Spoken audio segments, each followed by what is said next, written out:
ভিডিওটা আমি full video দেখাতে পারবো না, কেননা কপিরাইটের ইস্যু আসতে পারে।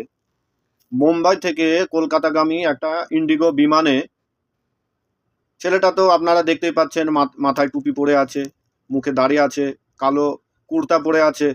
তো এখন তো সবই বুঝতে পারছেন, আমাদের দেখলে পারাই তো মানুষ খেপে যায়। তো ছেলেটাকে আমার যা দেখে মনে হচ্ছে চোখে কিন্তু কম দেখে, এটা কিন্তু কেউ খবরে কিন্তু কেউ বলছে না। আমি আর যতদূর দেখে আমি পাচ্ছি চেহারা দেখে যে ছেলেটা চোখে কম দেখে। ফ্লাইটটা যখন উড়ার মুহূর্তে ভয়ে কিন্তু ছেলেটা ঘাবড়িয়ে যখন যায়, তখন কিন্তু এয়ার হোস্টেস, ভিডিওতে দেখতেই পাচ্ছেন আপনারা যে দুটো এয়ার হোস্টেস কিন্তু ওকে সামনের দিকে আগিয়ে নিয়ে যাচ্ছে যে সিটে বসাবার জন্য।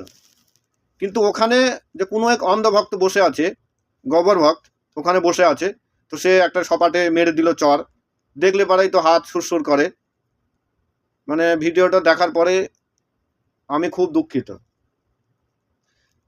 টুপি আর দাড়ি কুর্তা পায়জামা পরা লোক দেখলে পারে এদের যে কী সুরসুরি লাগে। ভিডিওটা আমি চাইবো বেশি বেশি করে শেয়ার হোক, কেননা এ তো হ্যান্ডিক্যাপ ছেলেটা, চোখে কম দেখে, কিন্তু মিডিয়া কেউ বলছে না।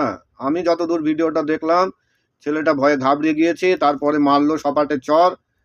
আর কি, চোখে কম দেখে একটা আফাইজ, একটা হ্যান্ডিক্যাপ ছেলেকে এইরকম ফ্লাইটের মধ্যে মারছে, সিস্টেম কোথায় গিয়েছে।